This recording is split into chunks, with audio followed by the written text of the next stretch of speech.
5장. 유다가 이두메아인들과 암몬인들과 싸우다. 주변 민족들은 이처럼 제단이 복구되고 성소가 봉헌되었다는 말을 듣고 몹시 화가 났다. 그래서 그들은 저희 가운데에 사는 야곱의 후손들을 없애기로 작정하고 그 백성을 죽이고 제거하기 시작하였다. 유다는 이스라엘인들을 포위한 이두메아의 에사우 자손들과 아크라 바테네에서 싸워 그들에게 큰 타격을 입히고 굴복시킨 다음 전리품을 빼앗았다. 그리고 길목에 숨어 있다가 이스라엘 백성에게 올가미와 덫을 씌우곤 하던 부온 자손들의 악행을 기억하고는 그들을 여러 탑에 가두고 에워쌌다. 유다는 그들을 완전히 없애버리기로 맹세하고 탑과 그 안에 있는 자들을 모두 불태워버렸다. 그가 또 암몬 자손들에게 건너가 보니 거기에는 강한 군대와 수많은 백성이 있었다. 그들의 지휘관은 티모테오스였다. 유다는 그들과 여러 번 맞서 싸웠는데 그들은 그때마다 그 앞에서 무너졌다. 이렇게 유다는 그들을 쳐 부수었다. 그는 또 야제르와 거기에 딸린 마을들도 점령하고 유다로 돌아왔다. 기랏과 갈릴레아 유다인들이 핍박을 받다. 기랏의 이민족들은 저희 영토 안에 사는 이스라엘인들을 없애버리려고 집결하였다. 이스라엘인들은 다테마 요새로 달아나 유다와 그 형제들에게 이러한 편지를 보냈다. 우리 주위의 이민족들이 우리를 없애버리려고 집결하였습니다. 그들은 우리가 피신해 있는 이 요새에 쳐들어와 점령할 준비를 하는데 티모테오스가 그 군대를 지휘하고 있습니다. 그러니 어서와 그들의 손에서 우리를 구해 주십시오. 우리 가운데 벌써 많은 이들이 쓰러지고 톱에 있던 우리 형제들도 모조리 살해되었습니다. 이 민족들은 우리 형제들의 아내와 자식들을 잡아가고 재산을 빼앗아 갔으며 그곳에서 장정을 1000명쯤 죽였습니다. 이 편지를 읽고 있을 때 갈릴레아에서 다른 전령들이 옷이 찢어진 채 도착하여 이렇게 보고하였다. 프톨레마이스와 디로와 시돈에서 온 자들과 이 민족들의 갈릴레아 전 주민이 우리를 몰살하려고 집결하였습니다. 유다는 백성과 함께 이 보고를 듣고 큰 집회를 소집하여 적에게 공격을 받아 고통을 겪는 동포들을 위하여 어떻게 할 것인지 의논하였다. 유다가 자기 형 시몬에게 말하였다. 형님은 병사들을 골라 갈릴레아로 가서 동포들을 구해내 주십시오. 나는 동생 요나탄과 기랏으로 가겠습니다. 그리고 그는 유다 땅을 지키기 위하여 즈카르야의 아들 요셉과 백성의 지도자 아자르야에게 나머지 군대를 맡겨 그곳에 남겨놓았다. 그는 그들에게 이렇게 명령하였다. 너희는 이 백성 곁에 있어라. 우리가 돌아올 때까지 이 민족들과 싸우려고 하지 마라. 갈릴레아로 가는 시몬에게는 병사 3000이 배당되고 기랏으로 가는 유다에게는 병사 8000이 배당되었다. 기랏과 갈릴레아 유다인들을 구출하다. 시몬은 갈릴레아로 가서 이 민족들과 여러 차례 맞서 싸웠다. 이 민족들이 그 앞에서 무너지자 그는 프톨레마이스 성문까지 뒤쫓아갔다. 이 민족들의 병사가 3000명쯤 쓰러지고 시몬은 그들에게서 전리품을 거두었다. 그는 갈릴레아와 아르바타에 살던 동포들 그리고 그 아내들과 아이들과 모든 재산을 되찾고 크게 기뻐하며 그들을 유다 땅으로 데려왔다. 유다 마카베오와 그의 동생 요나탄은 요르단을 건넌 다음 광야에서 사흘길을 진군하였다. 그곳에서 그들은 나바테아인들을 만났는데 그들은 유다의 군대를 평화롭게 맞이하면서 기랏의 유다 동포들에게 일어난 일을 낱낱이 일러주었다. 큰 요새 성읍들인 보소라, 보소르, 알레마, 카스포, 마켓, 카르나임의 동포들이 많이 갇혀 있고 기랏의 나머지 성읍들에도 더러 갇혀 있다는 것이었다. 그리고 적들은 그 이튿날 요새들을 공격하여 점령하고 단 하루에 이들을 모두 없애버리기로 하였다는 것이다. 그러자 유다와 그의 군대는 재빨리 방향을 돌려 광야를 가로질러 보소라로 가서 그 성읍을 점령하였다. 거기에서 그는 남자들을 모조리 칼로 쳐 죽이고 전리품을 모두 거둔 다음에 그 성읍을 불태워버렸다. 그러고 나서 밤중에 군대를 이끌고 그곳을 떠나 다테마 요새에 이르는 곳까지 갔다. 그들이 아침에 눈을 들어보니 수없이 많은 무리가 요새를 점령하려고 사다리와 공격 기구를 들고 쳐들어가는 것이었다. 유다는 싸움이 이미 시작되어 성읍에서 지르는 함성이 나팔 소리와 고함 소리와 함께 하늘까지 치솟는 것을 보고 자기 군대의 병사들에게 오늘 우리 동포들 위하여 싸워라 하고 격려하였다. 그들은 세 부대로 나누어 나팔을 불고 큰 소리로 기도를 올리며 적의 뒤쪽으로 진군하였다. 티모테오스의 군대가 마카베오를 보고는 그 앞에서 달아나자 마카베오가 그들에게 큰 타격을 입혔다. 그날의 적군의 병사가 8,000쯤 쓰러졌다. 유다는 마아파로 방향을 돌려 그 성읍을 공격하여 점령하고 그곳의 남자들을 모두 죽였다. 그리고 전리품을 거둔 다음에 그곳을 불태워버렸다. 그는 거기에서 더 나아가 카스포와 마켓과 소보루와 기랏의 나머지 성읍들도 점령하였다. 이러한 일이 있은 뒤 티모테오스는 다른 군대를 모아 강 건너 라폰 맞은 쪽에 진을 쳤다. 유다가 사람들을 보내어 적진을 살펴보게 하였더니 그들이 이렇게 보고하였다. 우리 주위의 모든 이민족들이 티모테오스와 합세하여 매우 큰 군대를 조직하였습니다. 그는 자기 군대를 돕게 하려고 아라비아인까지 용병으로 고용하여 강 건너에 진을 치고 당신과 싸우려고 진격 준비를 갖추었습니다. 그러자 유다는 그들과 싸우러 나갔다. 유다와 그의 군대가 강으로 다가가고 있을 때 티모테오스는 자기 군대의 장수들에게 말하였다. 유다가 먼저 우리 쪽으로 건너오면 우리는 그를 당해내지 못하여 그가 틀림없이 우리를 이길 것이다. 그러나 그가 겁을 먹고 강 건너에 진을 치면 우리가 그에게 건너가 그를 이길 수 있을 것이다. 유다는 강에 다가가 군대의 장교들을 강가에 배치하고 나서 아무도 진을 치지 못하게 하여라. 모두 나가 싸워야 한다. 하고 그들에게 명령하였다. 이어서 유다가 적군을 치러 먼저 강을 건너자 모두 그의 뒤를 따라 건넜다. 그들 앞에서 이 민족들은 무너져 무기를 내던지고 카르나임에 있는 신전으로 달아났다. 유다의 군대는 그 성읍을 점령하고 신전과 그 안에 있던 모든 것을 불태워버렸다. 이렇게 해서 카르나임이 굴복하여 더 이상 유다에게 맞설 수 없게 되었다. 유다는 기랏의 모든 이스라엘인을 낮은 사람에서 높은 사람에 이르기까지 그리고 그 아내와 아이들과 재산을 모아 매우 큰 집단을 이루고 유다 땅으로 들어왔다. 그들이 에프론에 이르렀는데 그곳은 길목에 있는 크고 튼튼한 요새 성읍이었다. 그리고 그 성읍은 오른쪽으로도 왼쪽으로도 돌아가는 길이 없기 때문에 그 가운데로 지나갈 수밖에 없었다.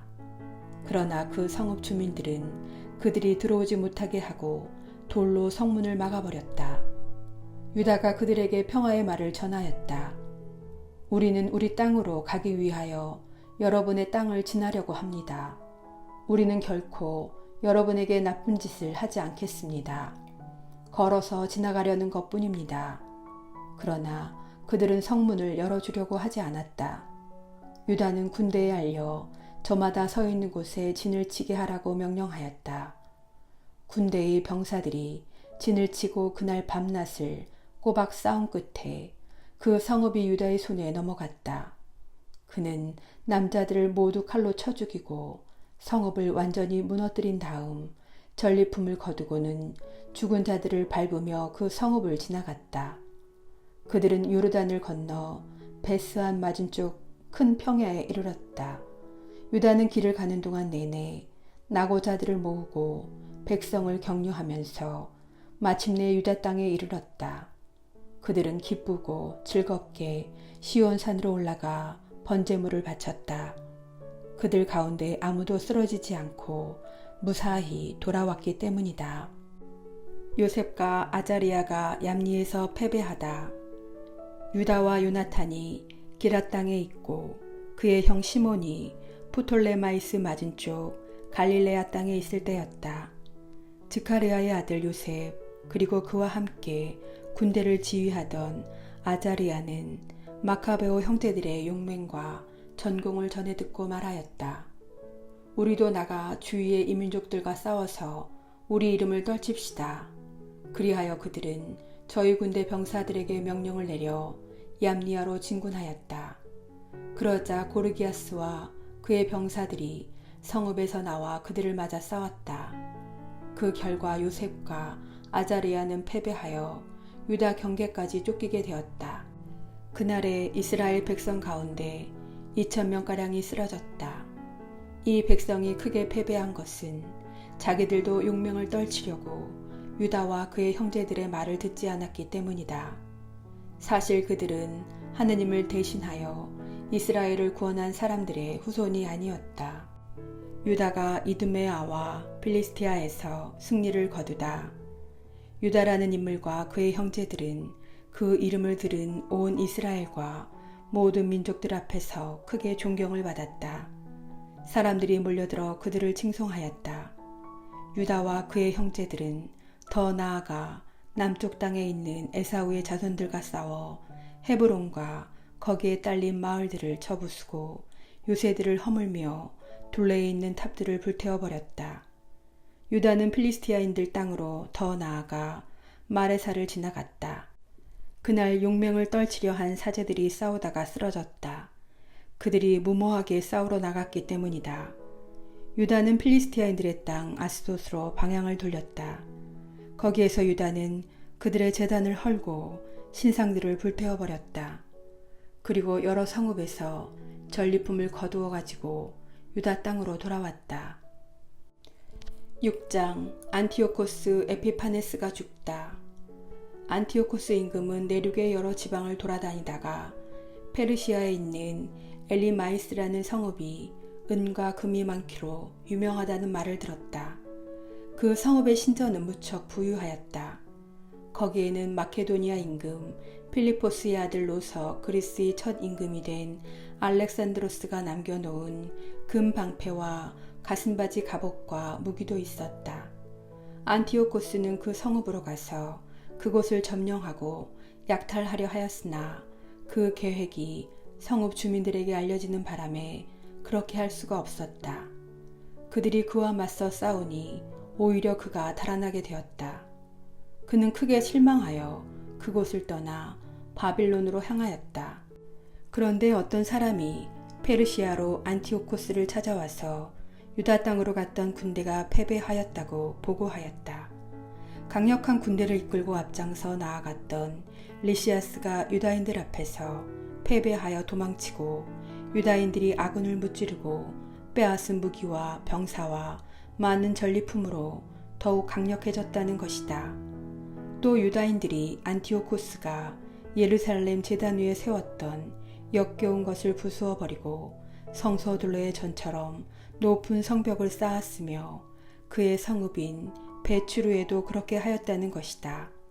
이 말을 들은 임금은 깜짝 놀라 큰 충격을 받았다. 그리고 자기가 원하던 대로 일이 되지 않아 실망한 나머지 병이 들어 자리에 누웠다. 그는 계속되는 큰 실망 때문에 오랫동안 누워있다가 마침내 죽음이 닥친 것을 느꼈다. 그래서 그는 자기 벗들을 모두 불러놓고 말하였다. 내 눈에서는 잠이 멀어지고 마음은 근심으로 무너져 내렸다네. 나는 마음속으로 이런 생각을 했네. 도대체 내가 이 무슨 역경에 빠졌단 말인가? 내가 이 무슨 물살에 휘말렸단 말인가? 권력을 떨칠 때에는 나도 쓸모있고 사랑받는 사람이었는데 내가 예루살렘에 끼친 불행이 이제 생각나네. 그곳에 있는 금은 기물들을 다 빼앗았을 뿐더러 까닭없이 유다 주민들을 없애버리려고 군대를 보냈던 거야. 그 때문에 나에게 불행이 닥쳤음을 깨달았네. 이제 나는 큰 실망을 안고 이국 땅에서 죽어가네. 그는 자기의 벗들 가운데 하나인 필리포스를 불러 그에게 온 왕국을 맡겼다. 그리고 왕관과 자기 옷과 인장 반지를 주면서 자기 아들 안티오코스를 잘 이끌고 키워 임금이 되게 해달라고 하였다. 안티오코스 임금은 그곳에서 149년에 죽었다. 리시아스는 임금이 죽은 것을 알고 자기가 어릴 때부터 키워온 안티오코스 왕자를 그 뒤를 이어 임금으로 세우고 그 이름을 에우파토르라고 하였다. 예루살렘 성체를 포위하다. 한편 성체에 있던 자들은 성소 주변에서 이스라엘인들을 가로막고 온갖 못된 짓을 꾀하며 이 민족들을 지원하였다. 그래서 그들을 없애버리기로 작정한 유다는 그들을 포위하려고 온 백성을 불러 모았다. 이렇게 150년의 유다인들을 함께 모여 그들을 포위하였다. 유다는 투석기와 다른 공격 기구들을 만들었다. 그런데 그들 가운데 몇 사람이 포위망을 뚫고 나가자 이스라엘에서도 몇몇 사악한 자들이 그들과 합류하여 임금에게 가서 말하였다. 임금님께서는 언제까지 정의의 실행을 미루시면서 저희 형제들의 원수를 갚아주지 않으려 하십니까? 저희는 임금님의 아버지를 기꺼이 섬기고 그분의 말씀에 따라 살아왔으며 그분의 명령을 따랐습니다. 그 때문에 저희 동족이 성체를 포위하고 저희와 사이가 나빠졌습니다. 더구나 그들은 저희를 닥치는 대로 죽이고 저희 재산을 강탈하였습니다. 그들은 저희뿐 아니라 자기들과 경계를 이루는 모든 지역에까지 손을 뻗쳤습니다. 보십시오. 오늘도 그들은 예루살렘에 있는 성체를 점령하려고 진을 쳤습니다. 또한 성소와 베추르도 요새를 만들었습니다. 서둘러서 그들을 먼저 막지 않으시면 그들은 이보다 더 큰 일을 저지를 것이며 그렇게 되면 임금님께서도 그들을 제지하실 수 없을 것입니다. 벳지카레아의 전투. 이 말을 듣고 임금은 화가 나서 자기의 버신 군대 장수들과 기병대 장수들을 모두 불러 모았다. 다른 여러 나라와 바다의 여러 섬에서도 용병들이 그에게 왔다. 그의 군대 수는 보병 10만, 기병 2만, 그리고 전투에 익숙한 코끼리가 32마리였다. 이들은 이두메아를 지나 베추르를 향하여 진을 치고 여러 날 동안 싸우며 공격 기구들을 만들었다. 그러나 유다인들도 나가서 그 기구들을 불태우며 용감하게 싸웠다. 유다는 성체를 떠나 임금의 진영 맞은쪽 벳지카르야에 진을 쳤다. 그러자 임금은 아침 일찍 일어나 급히 군대를 이끌고 벳지카르야로 가는 길을 따라 진군하였다. 그의 군대는 전투 대열을 갖추고 나팔을 불었다. 또 이 코끼리들을 잘 싸우게 하려고 포도즙과 오디즙을 보여 자극시키고 나서 그 짐승들을 전열에 나누어 배치하였다. 그들은 코끼리마다 쇠사슬 갑옷으로 무장하고 머리에는 청동 투구를 쓴 보병 1000명을 배열시켰으며 또 코끼리마다 정예 기병 500명도 배치하였다. 코끼리가 있는 곳에는 어디에나 기병들이 먼저 가 있었고 코끼리가 이동하면 함께 이동하여 코끼리를 떠나는 일이 없었다. 코끼리 등에는 단단한 나무탑을 얹고 그것들을 특별한 기구로 고정시켰다. 나무탑에는 전투를 벌이는 군대의 병사 4명과 인도 사람 하나가 타고 있었다. 임금은 나머지 기병들을 군대의 양날개 이쪽 저쪽에 배열하여 전열의 보호를 받으며 적을 혼란시키게 하였다. 태양이 금과 구리로 된 방패들을 비추니 타오르는 횃불처럼 산들이 번쩍였다. 임금의 군대가 일부는 높은 산에 일부는 평지에 퍼져 당당하고 질서 정연하게 전진하였다. 그 수많은 군사의 고함소리와 행진소리 그리고 무기가 부딪히는 소리를 듣고 사람들은 모두 떨었다. 그 군대는 실로 매우 크고 강하였다. 그러나 유다와 그의 군대가 다가가 싸우자 임금의 군대에서 병사 600명이 쓰러졌다. 하우아란이라고 하는 엘라자르는 코끼리들 가운데 임금의 갑옷으로 무장하고 다른 어느 코끼리보다 큰 코끼리를 보고 거기에 임금이 타고 있으리라 여겼다. 그는 자기 백성을 구하고 제 이름을 영원히 남기기 위하여 목숨을 바치기로 하였다.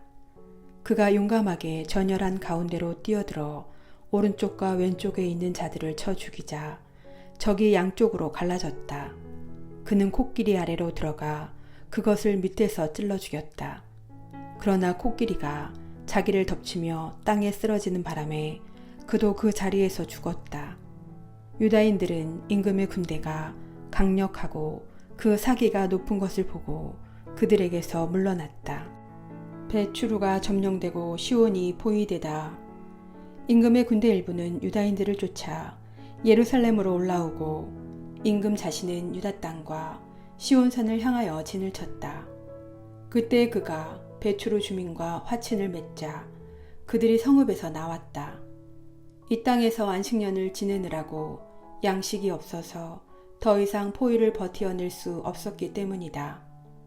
임금은 베추루를 점령하고 그곳을 지킬 수비대를 두었다. 그리고 여러 날 성소 앞에 진을 치고 그것에 공격 탑들과 공격 기구들 곧 분화기와 투석기 그리고 화살을 쏘는 기구와 돌팔매 도구를 가져다 놓았다. 유다인들도 공격 기구들에 대항하는 기구들을 만들어 여러 날 싸웠다. 그런데 그 해는 7째 해인데다가 이 민족들에게서 유다로 피난 온 이들이 남은 저장 식량까지 다 먹어버렸기 때문에 곳간에는 양식이 떨어졌다. 그리하여 굶주림을 더 이상 견딜 수 없게 되자 그들은 저마다 제 집으로 흩어져 가고 성소에는 몇 사람만 남았다. 안티오코스가 화친을 제의하다. 한편 리시아스는 이러한 보고를 들었다. 안티오코스 임금이 죽기 전에 필리포스에게 자기 아들 안티오코스를 키워 임금으로 세우라고 분부하였는데 이 필리포스가 임금과 함께 출정하였던 군대를 이끌고 페르시아와 메디아에서 돌아와 정권을 잡으려고 한다는 것이었다. 그래서 리시아스는 급히 철군하기로 작정하고 임금과 군대 지휘관들과 병사들에게 말하였다. 우리는 날이 갈수록 약해지고 양식도 얼마 남지 않았을 뿐더러 우리가 포유하고 있는 저곳은 매우 튼튼합니다. 게다가 우리는 나라일까지 수습해야 합니다. 그러니 이제 저 사람들과 화해하고 그들과 또 그들의 온 민족과 화친을 맺읍시다. 그리고 그들이 전처럼 자기들의 관습대로 살아가도록 해 줍시다. 우리가 저들의 율법을 폐기하였기 때문에 저들이 화가 나서 이 모든 일을 한 것입니다. 이 제안이 임금과 장수들의 마음에 들었다. 그래서 임금은 유다인들에게 사람을 보내어 화친을 제의하고 유다인들은 그것을 받아들였다. 그리고 임금과 장수들이 그들에게 맹세하자 마침내 그들이 요새에서 나왔다. 그러나 임금은 시온산으로 들어가 그곳의 요새를 보고는 자기가 맹세한 약속을 저버리고 그 둘레의 성벽을 헐어버리라고 명령하였다. 그리고 서둘러 그곳을 떠나 안티오키아로 돌아갔다. 그는 필리포스가 그 성읍을 장악한 것을 보고 그와 싸워 무력으로 그 성읍을 점령하였다.